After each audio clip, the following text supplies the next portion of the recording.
brillante. Le garçon a trouvé un œuf étrange. Il l'ouvre avec un petit couteau. À l'intérieur, il y a une lueur bleue brillante. Le garçon est un peu choqué. Il ouvre à nouveau une partie de la coquille avec le couteau. Les motifs sur l'œuf sont étrangement sinistres. Grave ce moment, la mère du garçon l'appelle de l'extérieur. Il pose ses outils et court dehors. Personne n'a vu l'œuf bouger tout seul. Le soir venu, il y a des éclairs, du tonnerre et une pluie battante. Le garçon se souvient soudain de l'œuf. Sous la pluie battante, il court vers l'entrepôt où l'œuf est stocké. Mais quand il s'approche lentement du meuble, l'œuf a disparu. Il regarde par terre, il ne reste que la coquille. Soudain, un bruit étrange vient de l'avant. Le garçon est un peu effrayé et se lève lentement. Il s'approche prudemment de l'arrière des étagères. On dirait qu'il y a quelque chose. Il suit le bruit jusqu'à un endroit. Dans ce coin, il trouve une créature étrange. Le garçon écarte les plantes, et une petite créature mignonne est là. Il fait un bruit doux, comme un poussin. Le garçon est attendri et veut le toucher. Cette petite chose est assez féroce. Il revient avec une pomme de terre, la coupe en tranches et commence à la nourrir. Sous la tentation de la nourriture, la petite créature cède. Le garçon est le premier être vivant qu'elle voit. Il semble qu'elle soit très attachée à lui. Le garçon s'appelle Garçon, il donne à la petite créature un joli nom, Tarasque. Après cela, il commence à prendre soin de Tarasque. Il apporte le seau de légumes de la maison. Mais en un instant, Tarasque mange tout le seau. Le garçon est surpris, où toute cette nourriture va-t-elle dans un si petit corps? Il touche le corps de Tarasque et découvre qu'il est très sec. Il verse beaucoup d'eau dans un seau. Tarasque nage joyeusement à l'intérieur. Ce jour-là, le garçon venait de descendre l'escalier. Mais un cri soudain est venu d'en haut. Il est rapidement monté pour voir que c'était sa sœur. Elle avait découvert qu'il gardait Tarasque. Grave ce moment-là, il a regardé Tarasque et il avait grandi de plusieurs fois sa taille. Il a supplié sa sœur de ne pas dire à leur mère pour Tarasque. La sœur, curieuse de la créature, a accepté. Mais Tarasque, lorsqu'il a faim, fait du bruit. Le bruit a attiré le plombier appelé par leur mère. L'homme est entré et les deux frères et sœurs l'ont accueilli avec des sourires pour cacher leur panique.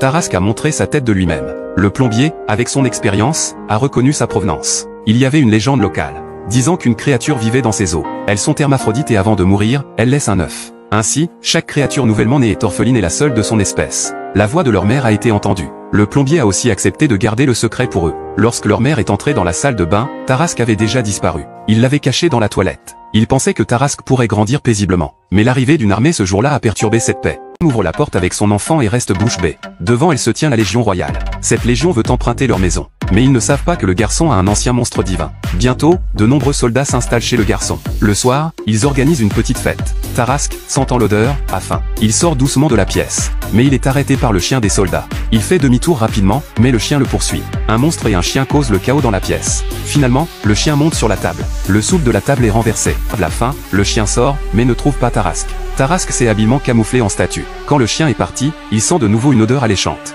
Il se retourne pour voir un étang rempli de poissons rouges. Il saute dedans avec un grand plouf. Tous les poissons rouges se dispersent. Le lendemain, un plombier le découvre en premier. Après avoir mangé toute la nuit, Tarasque est maintenant plus grand qu'un humain. Il est désormais impossible de le garder comme animal de compagnie. Il emmène donc le garçon et Tarasque au bord du lac. Le plombier tire de toutes ses forces. Mais Tarasque ne veut pas partir, ses yeux sont fixés sur son maître. Finalement, l'homme lance sa pomme de terre préférée au loin.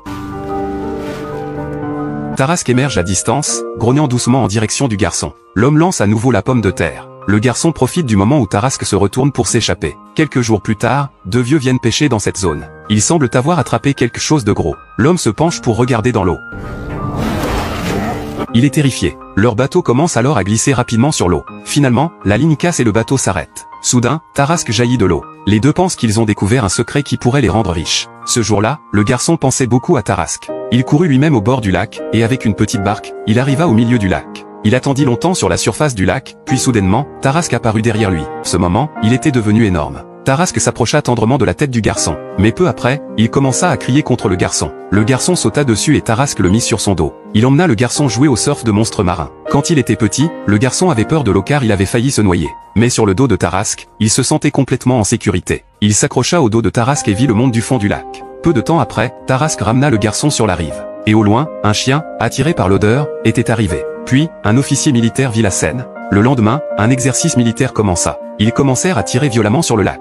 Tarasque évitait constamment les attaques des obus sous l'eau. Le garçon s'avança sans réfléchir pour les arrêter. L'officier était très en colère contre le jeune garçon qui avait pénétré dans la zone d'exercice. Mais il finit par mettre fin à l'exercice malgré lui. Personne ne savait que cette attaque avait éveillé la bestialité du monstre marin. Deux vieux hommes prenaient des photos du monstre du Loch Ness. Comme le véritable monstre ne se montrait pas, ils en avaient fait un avec de la paille. Lorsqu'ils ont pris la photo, ils pensaient être devenus riches. Rapidement, cette photo a été diffusée dans le monde entier. Bien sûr, elle est aussi arrivée entre les mains de l'armée. Le commandant a décidé qu'il devait absolument le capturer. Le soir, le garçon est venu au bord du lac, il voulait demander à Tarasque de partir. Il a crié 2 fois mais n'a reçu aucune réponse. Soudain, Tarasque est apparu brusquement. Il ouvrait grand la bouche, prêt à attaquer les deux. Il s'avère que l'attaque de l'armée ce jour-là l'avait perturbé. Le garçon a tendu la main pour essayer de le calmer. Tarasque a alors fermé les yeux. Ce moment, un coup de tonnerre retentit soudainement dans le ciel.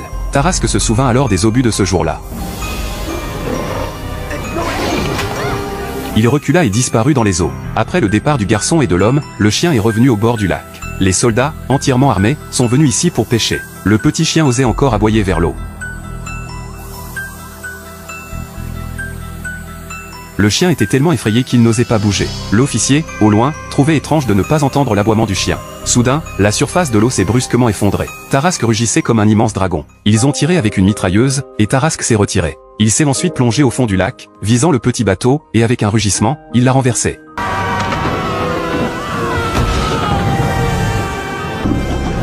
Il a tendu sa grosse tête vers l'officier dans l'eau. Il allait le dévorer, mais le garçon sur la rive lui a crié d'arrêter. Il a commencé à marcher vers Tarasque, lui demandant de se calmer. Soudain, le garçon a glissé et est tombé au fond du lac. Voyant cela, Tarasque est revenu à la raison. Il a jeté l'officier et a plongé pour attraper le garçon. Il l'a déposé sur la rive, touchant doucement la main de son maître. Le garçon s'est réveillé et a caressé la créature. La mère, arrivant sur les lieux, était abasourdie. Elle ne pouvait pas croire que son fils avait élevé une telle créature. Soudain, un coup de canon retentit, et le garçon court et saute sur Tarasque. Les canons sur la rive tirent sans arrêt sur l'eau. Le garçon le dirige pour esquiver les tirs. Plusieurs fois, les obus passent tout près. Le garçon veut l'emmener vers l'océan. Mais l'armée a dressé un filet de fer sur leur chemin. Le grand filet de fer est juste devant eux. À ce moment-là, la mère du garçon les rejoint. Il regarde Tarasque, sachant que c'est le moment de se séparer. Tarasque se retourne aussi pour regarder son maître. Ils savent tous deux qu'ils ne pourraient plus jamais se revoir. Après que le garçon soit descendu, Tarasque le regarde pendant longtemps. Puis il plonge dans l'eau et se dirige à toute vitesse vers le filet. Sous les yeux de tous, il fait un saut énorme. Avec ce saut, il ressemble à un dragon volant vers le ciel. Le filet se brise sous lui. Il continuera son chemin vers l'océan. Bien plus tard, le garçon revient au bord du lac avec sa famille. La bête le regarde de loin, jetant un dernier regard à son ancien maître. Avec un cri assourdissant, il plonge et disparaît dans l'immensité du lac. Des années plus tard, un garçon trouve un œuf étrange sur la plage.